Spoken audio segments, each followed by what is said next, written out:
ইসলামী আন্দোলন বাংলাদেশের আমির ও চরমোনাই পীর মুফতি সৈয়দ মোহাম্মদ রেজাউল করিম বলেছেন, ২০২৪ সালের ৫ই আগস্টের অভ্যুত্থানের পর বাংলাদেশকে নতুন করে সাজানোর একটি সুযোগ তৈরি হয়েছে।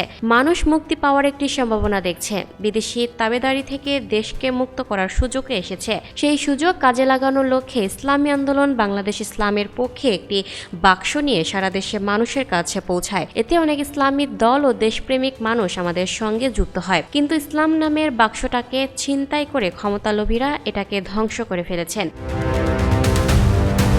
সোমবার রাতে জামালপুরের মাদারগঞ্জ উপজেলার বালিজুরি বাজারে কেন্দ্রীয় শহীদ মিনারে জামালপুর ৩ আসনের দলীয় প্রার্থী দৌলতুজ্জামান আনসারীর নির্বাচনী জনসভায় প্রধান অতিথির বক্তব্যে তিনি এসব কথা বলেন। রেজাউল করিম বলেন, ইসলামের পক্ষের বাক্স ধ্বংস করার পরেও আবারও সেই আগের নীতি আদর্শ অনুযায়ী দেশ পরিচালনা করার কথা যখন বলে তখন আমাদের ভয় হয়। আবার যদি সেই আগের নিয়মেই দেশ পরিচালিত হয় তাহলে আমাদের সব আশা আকাঙ্ক্ষা ভেস্তে যাবে। এজন্য ইসলামী আন্দোলন বাংলাদেশ হাত পাখা প্রতীকে নিয়ে এদেশের মানুষ এবং ইসলামকে ভালোবাসার ক্ষেত্র তৈরি করার জন্য এককভাবে প্রায় ২৫৮ আসনে প্রার্থী দিতে পেরেছে। সামনে কি হবে তা জানি না। অনেকে হয়তো মনে করে আমরা একা হয়ে গেছি, কিন্তু আমরা একা হইনি। আমাদের সঙ্গে আল্লাহ আছেন।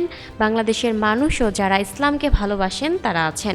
মাদারগঞ্জ উপজেলা ইসলামী আন্দোলন বাংলাদেশের সভাপতি মাওলানা শফিকুল ইসলামের সভাপতিত্বে এবং সাধারণ সম্পাদক মুফতি আব্দুল মান্নানের সঞ্চালনায় সভায় বক্তব্য দেন জামালপুর ৩ আসনে ইসলামী আন্দোলনের প্রার্থী মোহাম্মদ দৌলতুজ্জামান আনসারী, জেলা ইসলামী আন্দোলনের সভাপতি মুফতি মোস্তফা কামাল, সাধারণ সম্পাদক মাওলানা সুলতান মাহমুদ সিরাজি, মোলান্দহ উপজেলা ইসলামী আন্দোলনের সভাপতি মুফতি আনোয়ার হোসেন আরিফ, সাধারণ সম্পাদক মাওলানা মোখলেসুর রহমান প্রমুখ।